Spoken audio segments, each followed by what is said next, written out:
dito, superposition approach pa rin to yung sa second term. So, example natin yung number 6. So, dito, applicable dito yung tinuro ko dun sa second video na pag yung YC natin, same na, so yung YP natin, mag-a-add tayo ng another X squared, ganun yung, since EX, so same na naman siya dito, so mag-add tayo ng X, tapos same na naman yung YP natin na EX, kaya dapat mag-add tayo ng another X, pero squared na, kasi may X na tayo dito. So, dito sa example na to, y double prime plus y equals 4x minus plus 10 sin x. So, una, kunin muna natin yung yc using itong nasa right side. So, yung y double prime magiging m squared, tapos yung y magiging 1. So, m squared plus 1 equals 0. Makukuha nating roots is positive or negative I. So, therefore, yung m natin dito, wala, 0, m equals 0, then beta natin is 1. Kasi parang plus 1 ay yan. Kaya, yung form natin na e raised to m sin beta sin x, ganun.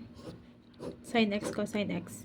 So, magiging e raised to m, since 0, di matatanggal na. Then, beta natin is 1, kaya para may 1 dyan.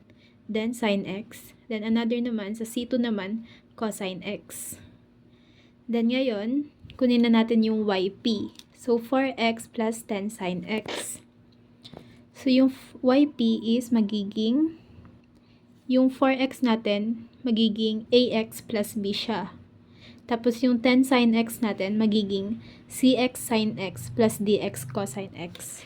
Yung pagkuha dyan sa yp, i-base nyo lang siya dun sa general, dito, sa form of yp. So, yung 4x natin, yung may x, magiging ax plus b. Then, yung sin x natin, magiging a cosine x plus b sin x. Kaya yun siya. Okay. Tapos, kunin natin yung first derivative niya. So, ax, magiging a na lang. B, makakancel. Then, ito, cx sin x. Ito, yung constant natin is c. Then, meron tayong x sin x. So, dito, gagamit tayo ng product rule. So, u dv plus v du. So, u is x. dv natin is sin x, magiging cosine x. Plus v du. V natin is sin x. Du natin is x. So, magiging 1. Plus d, ganun ulit, x cosine x. So, u times dv, yung cosine x natin magiging negative sin x, plus v du. So, cosine x times 1. Then, simplify, magiging a plus c times x cosine x plus sin x plus d times negative x sin x plus cosine x. Then, sa second derivative naman, makakancel na to. Matitira is 6x cosine x. Nasolve na natin siya kanina. Ito yon, x cosine x. So, same lang siya dito.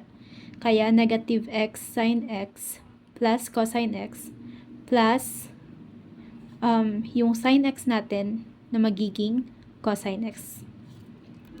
Then, sa kabila naman, d. So, negative x sin x siya. So, same din lang siya dito. So, ibig sabihin, ito yon.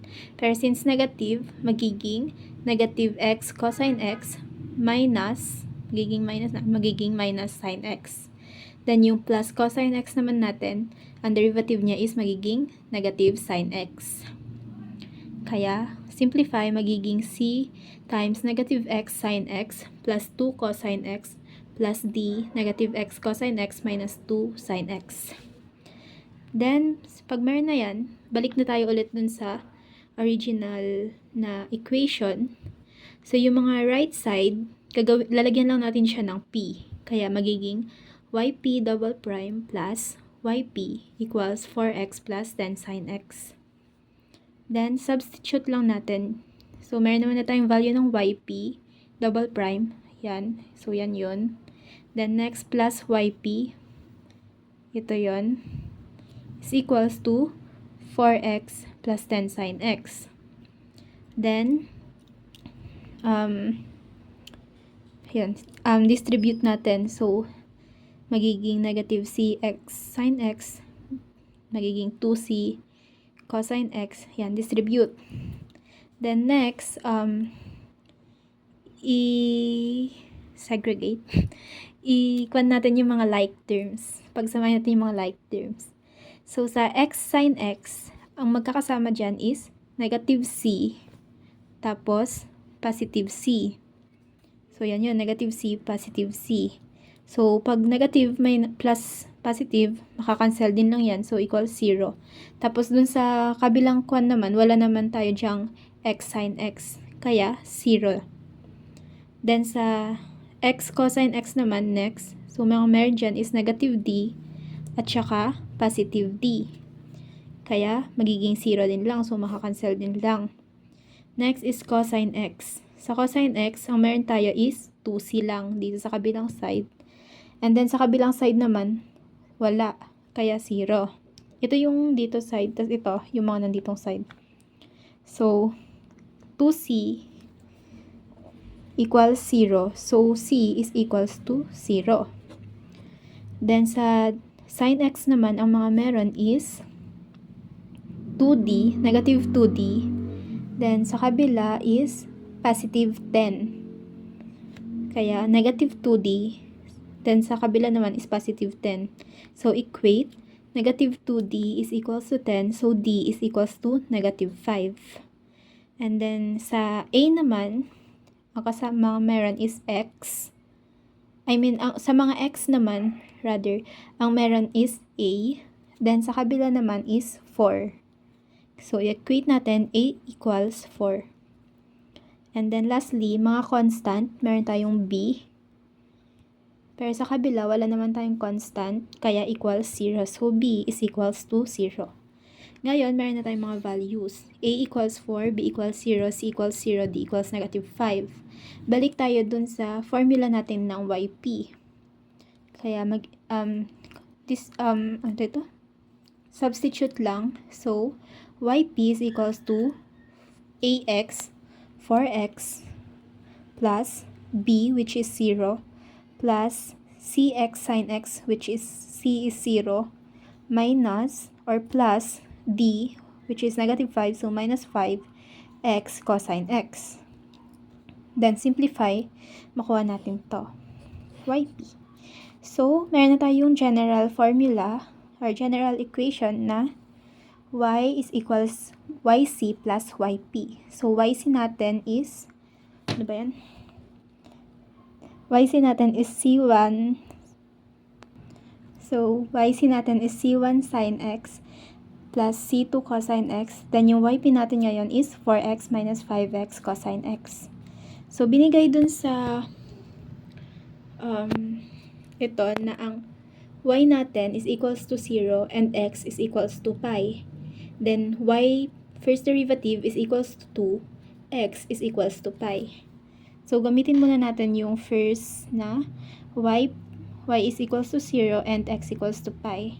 So, substitute, 0 equals c1 sin pi plus c2 cosine pi plus 4 pi minus 5 pi cosine pi.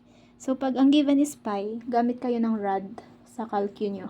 Kaya ang makakompute natin dyan, cosine pi is negative 1 and sin pi is equals to 0.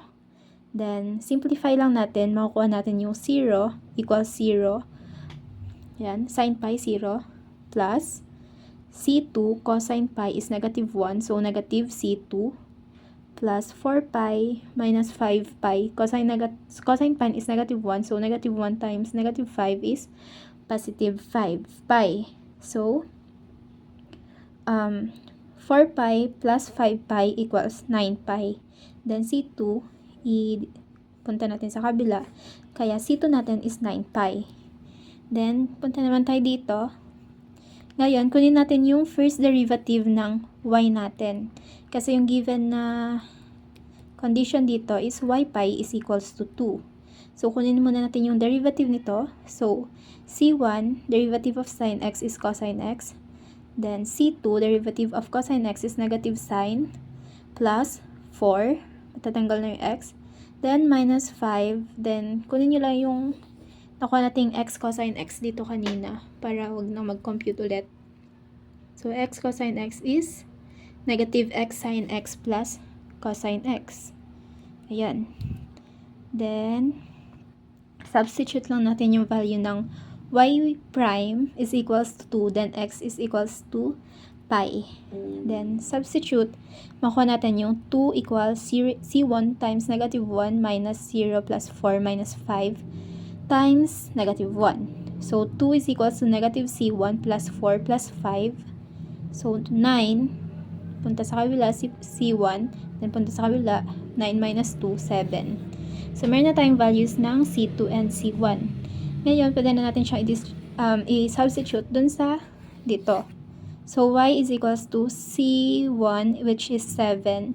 7 sine x plus 9 pi cosine x plus 4x minus 5x cosine x.